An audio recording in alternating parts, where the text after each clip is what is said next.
An bɛ aw fo ka waleɲuman dɔn aw minnu sɔgɔlen bɛ Mali kunnafoni na su ani tile ka kɛ aw ka kunnafoniya tayɔrɔ ye. An bɛ aw fo ka waleɲuman dɔn Mali kɔnɔ yan fɔ Mali kɔkan.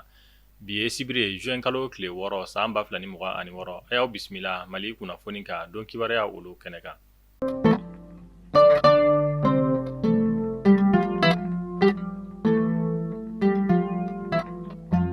An ka bi kunnafoniya gale o bɛ tali kɛ an ka jamana kuntigi General d'armée Asimi Goita.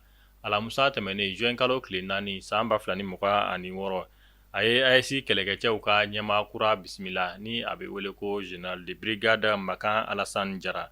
Kunnafoniya olu y'a jira k'a fɔ ko Général de brigade Makan Alassane Jara ale kɛra AES kɛlɛkɛcɛw ka ɲɛmaa kura ye ni o ye le nouveau commandant de la force unifiée de l'AES. O ye AES jamana sabaw kɛlen don ka fara ɲɔgɔn kan kulu mun sigi sen ka finitigiya binna kun kan ni a bɛ wele ko force unifiée Mali, Niger, Burkina. O ɲɛmaa kura kɔni bisimilala an ka jamana kuntigi fɛ Général d'armée Asimi Goita yaasa ka ladilikan ale ni bilasirali kɛ ni ɲɛmaa kura ye cogoya mun na a ka baara olu bɛ se ka nɔgɔya a bolo. An ka jamana kuntigi Général d'armée Asimi Goita a y'a yira fɛn min ye AES kɛlɛkɛcɛw ka ɲɛmaa kura le Général de brigade Makan Alassane Jara a ka cɛsiri walasa fɛn min ye basigi o bɛ se ka sabati AES jamana olu kɔnɔna na cogo min na.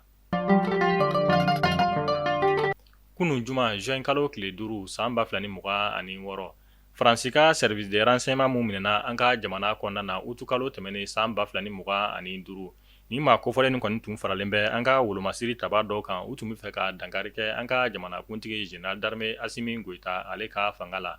Nka ala ni an ka finitigilakaw ka wulikajɔ sababu sera ka tɛgɛ da kɛ ni maa kofɔlen ninnu kan ni ka u don bɛrɛ la. Yann Christian Vizile ni ale ye Faransi ka service de renseignement ye. O kɔni ka kiiri kɔni tigɛra an ka kiiri tigilamaw fɛ kunungo min senfɛ u y'a jira k'a fɔ ko Yann Christian Vizile ale kɔni ɲangina san 20 kaso. O kɔfɛ kunnafoniya olu y'a jira tuguni k'a fɔ ko ni maa kofɔlen kɔni mana kaso kɔni kuntagala ban ni o ye san 20 ye. A bɛ san 20 wɛrɛ kɛ a yamaruyalen tɛ a ka don Mali kɔni jamana kɔnɔna na. A ka amande sarata o bɛ t'i jɔ CFA wari miliyɔn 3,500 bɔɲɔnko la. Nin kɔni kɛra an ka kiiri tigilamaw ka jaabi kɔni ye. Yann Christian Vizile Faransi ka service de renseignement mun minɛna an ka jamana kɔnɔ san 2025. Colonel Major Suleiman Dambele DIRPA ɲɛmaaba ale kɔni wulila ka bɔ a jɔyɔrɔ la ni k'a di Colonel Major Bakari Bukari Mayiga ma. Kunnafoniya olu y'a jira k'a fɔ an ka wolomasiri tabaw ka bolofara mun ɲɛsin bɛ kunnafoniya di koɲɛw ma ni a bɛ wele ko Direction de l'information et des relations publiques des armées. Ale ɲɛma ni o ye Colonel Major Suleiman Dambele ka fara a ka dankan kan ni o ye Mariam Sagara ni maa fila bɛɛ lajɛlen bɔr'u jɔyɔrɔ la ni k'a di maa wɛrɛw ma. An bɛ wagati min na ko sisan DIRPA ɲɛmaaba kɔni ye Colonel Major Bakari Bukari Mayiga ye. Kunnafoniya dɔ olu y'a jira k'a fɔ ko Colonel Major Suleiman Dambele ko ka sanga ni a ka kɛnɛya ko ye ani sɛgɛnnafiɲɛbɔ wagati surunyali ye. Fɛn min ye nin ɲɛmaa falen nin kɔni bɛ se ka bila hukumu kɔnɔna na. An bɛ taa Kucala marabolo ale kɔnɔna na kɛrɛnkɛrɛnnenya la an bɛ taa Yɛrɛwolo Sɛrɛgili kɔnɔna na. Yɔrɔso dugu min bɛ ni a bɛ wele ko Minamba 1 kunnafoniya olu y'a jira k'a fɔ ko nin yɔrɔ kofɔta in dugutigi ni o ye Minamba 1 dugutigi ye. Maa bugunatigɛbali 3 kɔni nana bolimafɛn na ani ni maramafɛn tun bɛ nin maa kofɔlen ninnu bolo. Min senfɛ u kɔni ye Minamba 1 dugutigi ni a bɛ wele ko Mamadu Dawo ni ka jaso ka taga ni a ye. An bɛ wagati min na ko sisan kunnafoniya kɔni y'a jira k'a fɔ ko nin maa kofɔlen kɔni kibaruya dɔn depuis a jasora ni maa kofɔlen ninnu fɛ. An b'a fɔ ala ka basigi sabati an ka jamana kɔnɔna na. Niger jamanaden maa 49 olu kɔni su yɛra Sahara kɔnɔna na alamusa tɛmɛnen juin kalo tile 4 san 2026. Kunnafoniya olu y'a jira k'a fɔ ko ni maa kofɔlen nin kɔni bara Mali kɔnɔ ni k'u kunda Niger jamana kan. Wagati min na u bɛ se Sahara kɔni kɔnɔna na u ka bolimafɛn camion ale kɔni tiɲɛna min senfɛ balo mun tun bɛ ni maa kofɔlen ninnu bolo fo ka taa se ji ma o bɛɛ lajɛlen banna. Min kɛra sababu ye ni ka maa 49 kɔni bɔnɛ u ni na. Kunnafoniya a bɛ se wagati min na Agadez marabaw ma olu wulila tele la ni ka na dɛmɛ don ni maa kofɔlen ninnu ma. Nka u nana sɔrɔ ni maa 49 ninnu bɛɛ lajɛlen kɔni fatura Sahara ale kɔnɔna na. Kunnafoniya olu y'a jira k'a fɔ ko nin waleya ninnu kɔni bɛ to ka kɛ wagati ni wagati fɛn min ye taamadenw kɔni ka saya ye Sahara ale kɔnɔna na. Niger jamana kuntigi General Abdramane Chani kunungo juma juin kalo tile 5 san 2026 ale seginna ka na Niger jamana kɔnɔna na. Kunnafoniya olu y'a jira k'a fɔ ko Niger jamana ɲɛmaa General Abdramane Chani ale kɔni tun taara mɛ Turki jamana kɔnɔna na tile 3 taama la. Walasa fɛn min ye Turki jamana ale ni Niger jamana u bɛ se k'u tɛgɛ di ɲɔgɔn ma ni ka baara camanw sigi sen kan. jamana fila ni ɲɔgɔn cɛ bolodi ɲɔgɔnya hokumu kɔnɔna na nka kunungo juma juin kalo tile 5 san 2026 a seginna ka na Niger jamana faba kɔnɔna na min na a bisimilala Niger jamana gouvernement ɲɛma fɛ fo ka taa se ministre caman olu ma Niger dugu ale kɔnɔna na.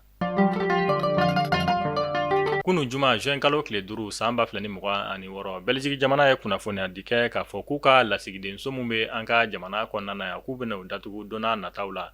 Kunnafoniya dira Belgique jamana ka lasigidenso ɲɛma min bɛ an ka jamana kɔnɔ. O fɛn min ye Belgique jamana kɔni bɛna a ka ambassade kɔni datugu ka bɔ Mali la ni ka taa Burkina Faso jamana kɔnɔna na. Kunnafoniya dira Belgique jamana ka lasigidenso ɲɛma fɛ an ka faba kɔnɔna na yan kunungo juma juin kalo tile 5 san 2026. Fɔ ko tare k'a sababuya kɛ aw ye fɛn min laɲini tunga lafiya fɛ a ye o waleyaw ye tunga lafiya ale ka programme kura ni o ye logement sociaux ye i sigilen bɛ Mali kɔnɔ walima i sigilen bɛ jamana ale kɔ kan i sen bɛ se ka ye tunga lafiya ka nin logement sociaux ye ale la i dan ye dɔrɔn i ka kɛ sarata baara la tunga lafiya ka nin logement sociaux ye a bɛna kɛ Banankɔrɔni Kabala ale ni Jalakɔrɔbugu n'i b'a fɛ i sen ka ye a la numéro de téléphone ta i ka message bila WhatsApp kan i tɔgɔ ni jamu ka o bila n'i ka dossier tɛmɛna dɔrɔn tunga lafiya b'i ka so jɔ k'a ban pewu k'a clé d'i ma i bɛ tunga lafiya ka wari sara ye dɔɔni dɔɔni ni madame Sisoko Zenab Tezaga Sanogo tɛ jɔn de bɛ se ka nin kɛ aw ye tunga lafiya ale nana maliyɛndenw lafiyali ni tungarankew olu lafiyali kama soko la maliyɛn kelen so kelen ba Maliba ale kɔnɔna la. An b'an ka bi kunnafoniyaw kuncɛ farikolo ɲɛnajɛ ale binna kun kan Fédération Malienne de Football olu bɔra ka kunnafoniya di kɛ kunu juma juin kalo tile 5 san 2026 ko fɛn min ye Mali samatasɛgɛw kɔni ka dege karamɔgɔ kura o kɛra fɛn min ye Anthony Da Silva kunnafoniya olu y'a jira k'a fɔ ko Anthony Da Silva ale kɔni ye fɛn min ye Portugal jamanaden ye an bɛ waati min na ko sisan Fédération Malienne de Football kɔni ye Anthony Da Silva kɔni ta ni k'a kɛ an ka samatasɛgɛw ka dege karamɔgɔ kura ye.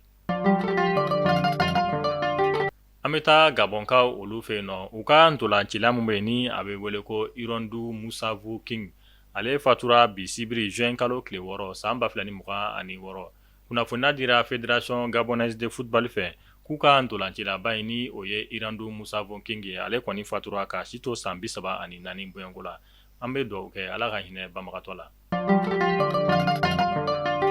An bɛ aw fo aw minnu tun sɔgɔlen bɛ Mali kunnafoni na nin bɛ dansigi kɛ an ka bi sibiri kunnafoniyaw la an b'a fɔ aw kan bɛn don n'a nataw la kunnafoniya kura olu kɛnɛ kan Ala ka basigi sabati an ka jamana kɔnɔna na.